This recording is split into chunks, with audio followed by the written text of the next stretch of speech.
Eu sou Marília de Abreu e eu estou aqui no nosso canal da Wicca das Bruxas no YouTube. Hoje nós vamos abordar um tema interessante sobre se a magia é privilégio exclusivamente de humanos, né? De seres humanos, certo?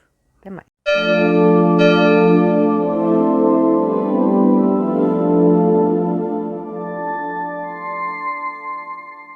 Quando a gente começa a pensar na magia, as bruxas têm princípios que a gente segue, que são os princípios herméticos. E nesses princípios existem a ideia de que o princípio divino é mental, a mente do todo está presente em tudo, portanto, não é exclusividade do ser humano o aspecto mental. O aspecto mental não se confunde com o cérebro. A mente, ela não está adstrita ao corpo, né? Tanto que a gente pode deslocar a mente numa projeção, numa telepatia, enfim, a gente tem como fazer isso. E a mente não é uma exclusividade humana.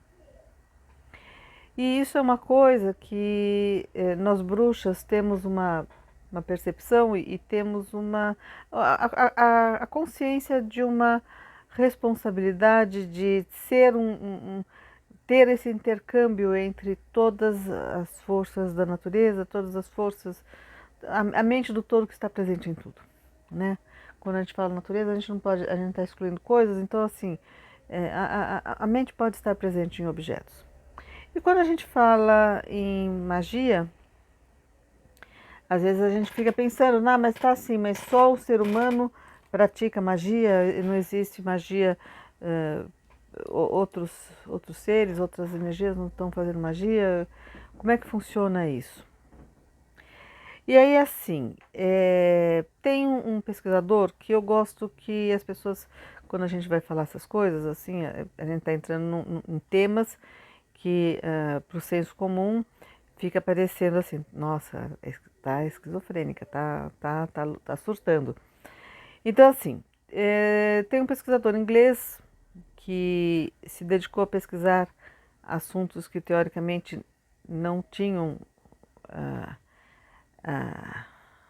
a análise científica, né? E ele começou a pesquisar para conseguir comprovar algumas coisas tidas como não científicas, né? O nome dele é Rupert Sheldrake.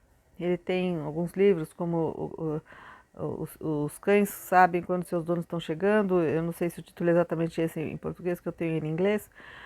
Ele tem O Renascimento da Natureza e ele tem o livro Sensação de Estar Sendo Observado, né? E ele faz claramente uma alusão de que os nossos animais, os nossos pets, eles intuem a nossa chegada. Não é só o olfato ou a audição que é aguçada que percebe as coisas, eles percebem perigos, eles percebem por uma questão telepática e o que a gente poderia chamar de percepção essa sensorial, né? Eu acho que muita gente já deve ter percebido, eu já. Você está comendo alguma coisa, seu cãozinho está te olhando até a coisa cair. O gato, o cachorro vai deitar, ele traça um círculo para deitar. A fofa terra, né, que não é terra, mas faz aquele movimento e deita. Mas isso tá. A gente pode dizer que são seres que estão convivendo com a gente e podem ter assimilado algumas coisas do nosso convívio, né? E sim, o ser humano tem uma participação porque assim a evolução ela não é exclusividade do ser humano. Todos nós estamos evoluindo.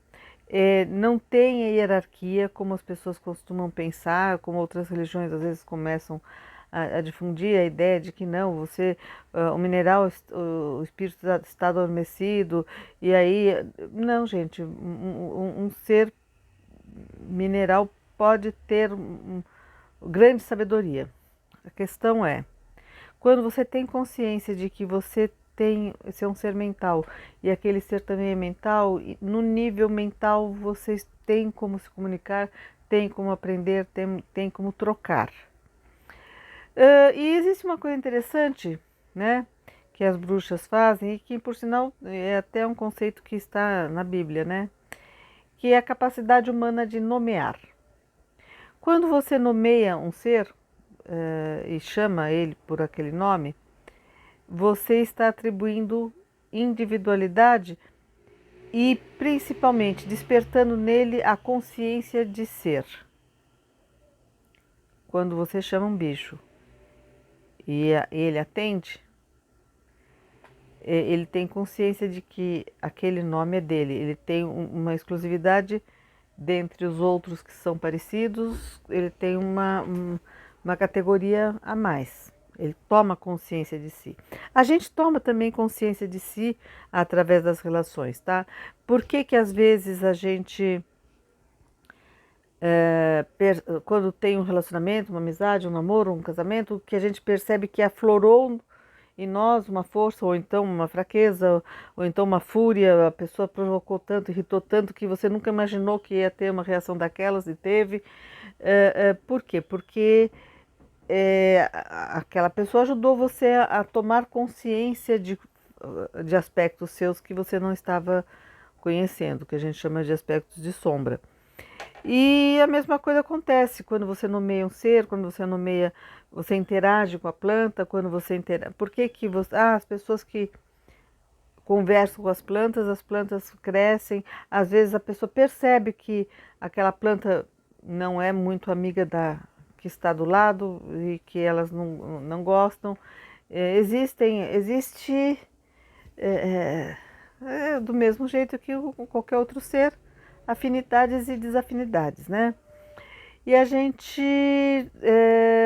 quando a gente tem a consciência de que o todo é mente e a mente do todo está em tudo, e a gente começa a ter essa capacidade, desenvolve essa capacidade de interagir, a gente também percebe que nem tudo é inerte, nem tudo é sem consciência e sem sabedoria, tá?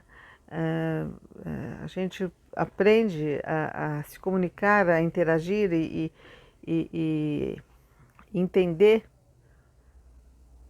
realidades diferentes da nossa, né? Interagindo com minerais, com vegetais, com animais, a gente vai tendo essa percepção de que assim, eles têm uma índole, eles têm uma personalidade, eles têm os gostos, eles têm uma percepção, uma sabedoria. Eu tive experiências fantásticas com os meus animais. Por exemplo, a questão da projeção, né? A projeção astral em sonhos, né? Na minha família, meu pai relatava que o pai dele teria viajado para Santos. Eu estou em São Paulo e a praia mais próxima é Santos, então os paulistas deu uma esquentadinha, um final de semana todo mundo vai para Santos, né? Então, isso anos 30, tá? 930 e tantos. E o pai dele levou o cachorro. E foram para a praia, todos se divertiram, não sei o quê. O cachorro se perdeu na praia e eles voltaram. Eles voltaram e quase um mês depois o cachorro aparece na casa deles, que era na Lapa. Não era nem muito perto. Na época só existia a rodovia Anchieta e o cachorro veio. O cachorro veio. E aí você fala, tá, é só o fato? É só o que faz uma coisa dessas acontecer, né?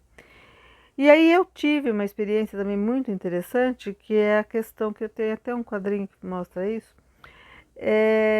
de eu tinha 3 cachorros, poodles pretos, Mas um era muito afeito, tinha uma cadelinha que ela gostava muito do meu pai. E meu pai foi para um sítio. Nesse sítio ele arranjou mais cachorros. Eu não conhecia esses cachorros. E um belo de um dia eu sonho que está essa cadelinha trazendo vários cães, a maior parte escuros, a maior parte pretos, e voando por aqui, pelo bairro onde eu moro, eh, apresentando esses cachorros, né? A gente ficou se divertindo voando por aqui. E aí eu pintei o quadro com a cena, né? Eu pintei um dos cachorros. E o meu pai, quando me manda a foto, era exatamente a foto do cachorro que eu tinha visto nos sonhos. Um deles, né? E aí o que acontece? O que que foi isso? Não fui eu,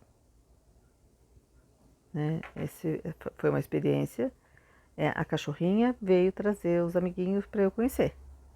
Ela veio projetada. Então aquele cachorro que talvez é uma especulação, tá sim, que se perdeu, que foi para Santos, que achou, é, eles sonham, eles se projetam, eles participam e defendem a gente durante a noite. Os bruxos chamam os nossos animais de familiares. Existem familiares no plano astral e existem familiares físicos, né, que encarnam e que são defensores, são protetores e são seres bem sábios e bem mágicos, tá? De fazer umas coisas que você fala assim, não, gente, espera aí, como é que ele fez isso? É, então a gente fala, coincidência. Tá, mas a minha cachorrinha, toda vez que eu tava comendo, sempre caía alguma coisa no chão. É, não é coincidência, gente. Eu tô lá segurando, eu não quero dar para ela, sei lá, chocolate, alguma coisa assim. Cai. O olho gordo do canino é tanque. E aí a gente fala assim, tá, além disso,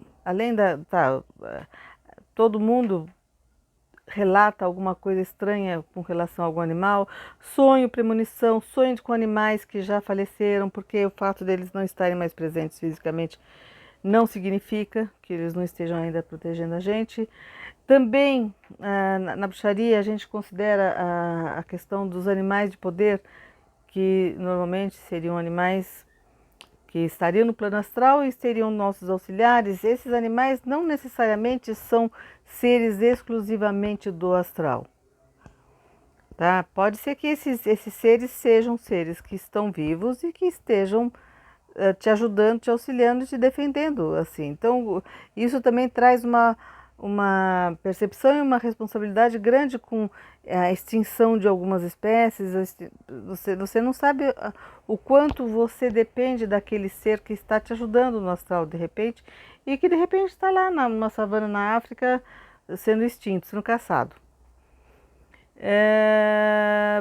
Ainda tem também a questão de que o próprio animal tem as suas ritualísticas, né? Tem um livro de uma astróloga que eu gosto muito, que ela se refere a Caroline Casey. Ela fala de que ela uma vez seguiu o gato dela, que ela percebia que o gato dela sempre de manhã saía para fora de casa. E ela foi seguir, uma noite ela foi, uma madrugada ela seguiu o gato até onde ele ia, e ele ia até uma pedra, sentava numa pedra, e quando começava o alvorecer, os primeiros raios de sol batiam nele. Então era um gato que saudava o sol. O que que isso tem a ver? Isso não é comida, isso não é banho de sol. Por que que o gato faria isso, né? Então, assim, a ritualística, bichos têm rituais, gente. Que assim, a gente pode não entender, mas eles têm os lugares que eles se sentem mais poderosos. Por que que gato gosta de ficar no alto? É, é, é, em pontos estratégicos, eles estão defendendo, eles são observadores, eles estão lá guardiões mesmo, né? As pessoas falam, não, quando você está sob algum ataque, tem o animal adoece, acontece alguma coisa no animal, porque ele absorveu aquela energia negativa para te defender. Isso acontece. Então, quando a gente fala que é a magia, que esse universo mágico, que não é apenas no sentido de fazer feitiços, né? Mas quer dizer, é- é- quando a gente fala em magia, a gente está falando em você entender que a magia está acontecendo, esse universo mágico está presente, os seres estão interagindo, você saber interagir, saber por que que as pessoas falam, você tem ave de mau agouro, por que aquela ave teoricamente de mau agouro apareceu na sua frente naquele momento que seria para te avisar de alguma coisa? O que que faz aquele ser se manifestar na tua frente? Às vezes aparece, já aconteceu comigo, eh, de eu estar fazendo um ritual e um pássaro entrar no quarto, fazer um círculo e sair. Né? Não acontece isso todo dia, né? Tem umas coisas assim, já aconteceu também, de fazer, eu estar fazendo um ritual, cai uma chuvazinha bem leve e forma um arco-íris saindo do quarto para a rua, assim, fazendo. Existem algumas manifestações que, assim, quando você tem a perspectiva, que é essa perspectiva de entender que a vida conversa, a vida tem o princípio divino está falando, está participando, os seres estão interagindo, o ser humano tem uma missão de estar ajudando, aprendendo e ensinando com esses seres com os quais a gente está interagindo. Então a gente percebe que assim, a magia não é uma prerrogativa exclusivamente do ser humano. A gente percebe que a magia é uma coisa que existe, mais seres participam disso. E pedras, gente, eu tive, gente, eu tive aulas com pedras. É difícil falar isso assim publicamente. A pessoa, tá louca. É, é coisas que depois eu confirmei em livros. Né? E na verdade, né, para não ser só eu que sou louca, quando vocês pegam esses livros que falam, essa pedra aqui é boa para isso, são pessoas que canalizam, que estão fazendo isso, tá? São pessoas que realmente canalizaram, quer seja do plano espiritual, quer seja do contato com a própria pedra, de saber para que ela serve. Porque sim, você pode deduzir um pouco a função de uma pedra pela cor. Tá, a correlação. Uma pedra azul deve ter a ver com o chakra terceiro olho. Uma pedra amarela com o plexo solar. Então, cura, trabalha os assuntos relacionados com esse chakra. Tá? Você pode deduzir, isso aí é uma coisa racional, mas mesmo isso, que hoje é uma coisa racional que a gente pode deduzir, alguém um dia teve que ver o chakra, teve que, né, saber as atribuições daquele chakra, entender alguma coisa. E essas informações vieram de algum jeito, né? E é, a vida está ensinando. Às vezes a gente tá fazendo um artesanato, está fazendo alguma atividade manual e não está conseguindo ter um resultado, de repente vem uma intuição de fazer alguma coisa. Quem que fala essa intuição? Que forças estão falando com a gente, né? Pode ser, a gente sempre gosta de pensar que é alguém que já foi daquela área, que está sussurrando no seu ouvido, tá? Mas você não sabe se não é de repente a própria coisa que não está falando, né? Então, sim, magia não é uma coisa que você seja o único que entende. A ritualística está presente em diversos seres, essas coisas. Essa forma, como os lobos eles andam, que tem os primeiros, tem uma hierarquia, tem função. É uma procissão, gente, e com intenção de proteção para o grupo, né? São ritualísticas, são coisas, existe uma sabedoria. Você fala, quando você entende o propósito, uma coisa é você achar é aleatório. né? Mas quando você começa a entender que parece ter uma função, que você vê um padrão que se repete, e é isso que esse cientista faz, né? Ele começa a analisar esses padrões, começar a entender, buscar os significados e testar hipóteses, né? E ver que não, que existe uma sabedoria muito maior do que a gente imagina. Essa sabedoria, ela vem, como eles não têm essa coisa do livro, de como registrar, fica registrado no nível do inconsciente, nos registros acásticos. Esses seres têm, cada evolução que um experimenta, existe uma forma disso se comunicar. Isso é muito mágico, né? Existe uma pesquisa sobre o milésimo macaco, né? Que é a ideia de que numa ilha no Japão, alguns macacos começaram a usar instrumentos para comer alguma coisa e aí, quando foram ver em outras ilhas, outros macacos estavam fazendo. Quer dizer, existe uma comunicação entre espécies, também existe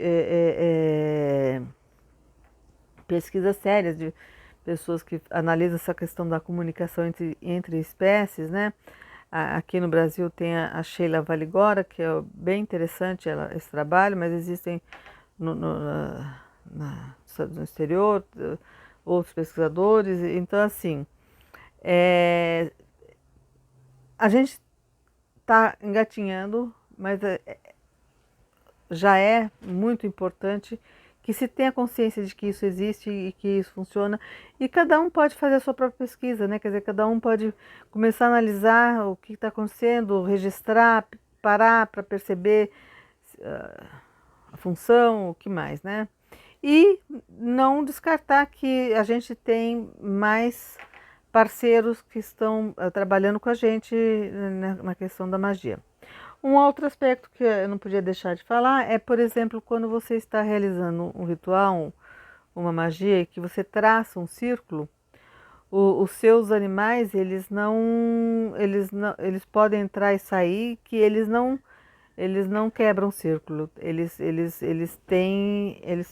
têm total liberdade de interagir, e é interessante como o animal sabe que aquele momento é um momento solene. Eu tive uma oportunidade de assistir uma missa cristã numa praça, era dia de São Francisco, era uma dia assim, então estava um padre que ia consagrar, ia abençoar os cachorros que as pessoas trouxessem, né? Uma praça enorme, enorme mesmo, um quarteirão de praça, e era impressionante que os cachorros latiam, brincavam, pulavam, faziam assim, na hora da missa todo mundo olhando para o padre. Não tinha um barulho. Eles sabiam que era para eles e eles estavam prestando atenção. Tá? Então, assim, essa consciência de que é o sagrado, que é uma coisa solene, eles têm também. Esse tema é um tema que a gente está tentando cavar aqui, né, para abordar. Existe infinidade de possibilidades de assuntos para se tratar nos nossos vídeos, né?